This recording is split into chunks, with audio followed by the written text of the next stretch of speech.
What? You can't hear that siren? No, I can't. Why? Because I have speakers in my helmet. That's illegal. No, it's not. Okay. Motorcycle license, please. Why are you pulling me over first? Because I can't. Motorcycle license. Can I ask why you're pulling me over first? To ID who you are. To ID who I am. Well, guess what? The video opens not with flashing lights or screaming sirens, but with a trembling voice over a black screen. My brother kept saying the officer was lying, but nobody believed him until the footage came out. A hard cut. Body cam footage flickers onto screen. A man is face down on hot pavement, crying out in pain while a towering state trooper kneels over him, shouting commands so loud they distort the microphone. The scene is chaotic, people screaming in the background, tires screeching, radios crackling, another officer yelling for backup. Then the screen freezes. Voiceover. That trooper wore the badge for 18 years, and everyone trusted him. Pause. But what that camera caught would destroy everything. The story rewinds. For years, the public believed the official report. A routine traffic stop, a dangerous suspect resisting arrest, an officer forced to use necessary force. That's what the department told everyone. That's what the news reported. That's what the trooper swore under oath. But there was one problem. The footage that proved what really happened vanished.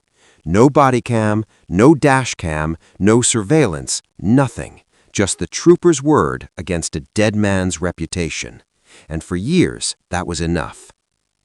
Before we continue with this video, please like, subscribe, and turn on the notification bell for updates. The victim's family begged for answers. They demanded evidence. They pleaded for the footage they knew had to exist. But every request came back the same. There is no video available. The case went cold. The trooper stayed on duty, earned promotions, received awards, kept patrolling the same roads like nothing had happened. Until one retired evidence clerk, cleaning out an old storage archive, discovered a dusty, mislabeled hard drive shoved inside an evidence locker that should have been empty. What was on that drive would shock the entire state, because hidden deep inside it was 27 minutes of footage someone clearly never wanted the public to see. And when investigators pressed play, everything changed, because what happened that night wasn't what anyone had been told. Chapter 1. The Night of the Stop. It was nearly midnight when 26-year-old Marcus Hill was driving home after leaving his cousin's birthday party. Rain had started falling lightly. The roads were slick. Traffic was almost non-existent. He wasn't drunk, he wasn't armed, he wasn't running from anyone. He was just trying to get home. Then red and blue lights lit up behind him. Marcus pulled over immediately. The officer approaching his vehicle was State Trooper Daniel Mercer, a decorated veteran known across the county for his spotless record, commanding presence, and zero-tolerance attitude.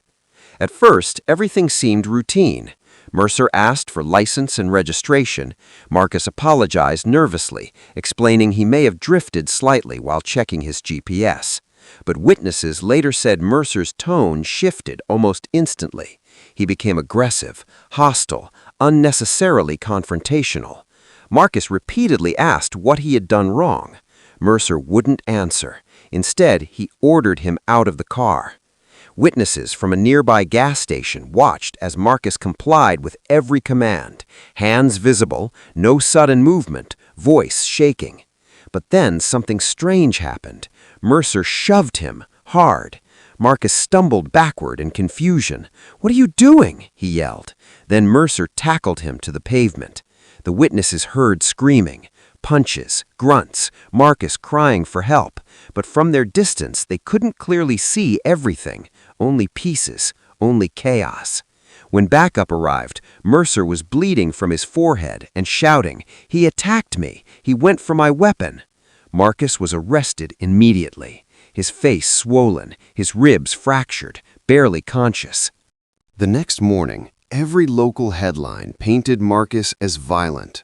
State trooper survives brutal attack during traffic stop. Mercer was praised as a hero. Marcus insisted from jail that the trooper lied. No one believed him. And then, 3 days later, Marcus died in the hospital from internal bleeding complications. Officially, his injuries were blamed on resistance during lawful arrest. Case closed. Except one witness swore they saw something that made no sense. The trooper had looked directly into his body cam before the fight and reached toward it. Chapter 2. The Footage That Vanished. Marcus's family refused to accept the official story. His sister, Elena, became obsessed with finding the truth. She demanded body cam footage, dash cam footage, any footage. But every department response was identical. Due to equipment malfunction, no usable recording exists. Convenient. Too convenient. Elena knew something was wrong. Marcus had never been violent, never had a criminal record, never even been in a fight. Yet somehow the state painted him as a crazed attacker. She filed lawsuits. Nothing. Internal Affairs investigated Mercer. They cleared him. Again, nothing. Years passed. Mercer remained on duty, almost untouchable. Then, whispers began inside the department. Anonymous rumors, quiet hallway gossip. People said Mercer had a temper, that complaints kept disappearing, that supervisors protected him. But no one could prove anything. Then came the break. A retired records technician was helping digitize old department storage when he found a mislabeled backup drive buried in evidence overflow.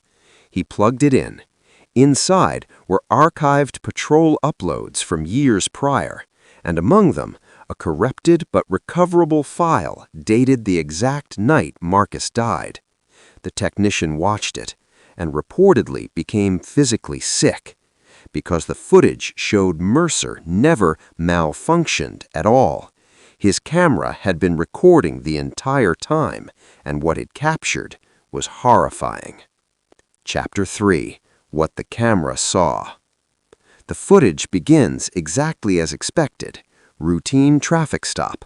Marcus polite, hands shaking but cooperative. Then Mercer's voice changes, sharp, angry, unstable. He begins taunting Marcus, accusing him of having attitude. Marcus repeatedly apologizes. Then Mercer suddenly yanks the door open, orders him out, shoves him. Marcus stumbles and says, "I'm complying. Why are you pushing me?" Then Mercer glances directly into camera and, with chilling calm, whispers one sentence, "You should have shut your mouth." Then he attacks. No resistance, no threat, no weapon reach, just Mercer beating a terrified man on the pavement while Marcus screams, "I'm not fighting back. Please stop." At one point, Mercer even pauses, looks around, then strikes him again, harder. When backup arrives, Mercer immediately changes demeanor and starts yelling fake commands for the camera narrative. Stop resisting, even though Marcus is barely moving. The room watching the footage reportedly fell silent. Investigators knew instantly this wasn't misconduct. This was assault, cover-up, perjury, potential murder.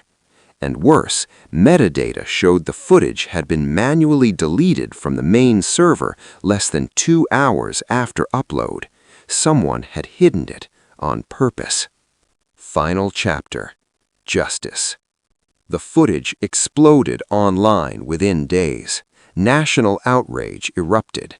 Protests filled the streets. Mercer was arrested in front of cameras outside his own home. The once respected trooper now stood in handcuffs, expression blank, as reporters screamed questions. At trial, prosecutors played the footage frame by frame. Jurors watched Mercer lie under oath, watched him fabricate every detail, watched him destroy a man's life to protect his ego.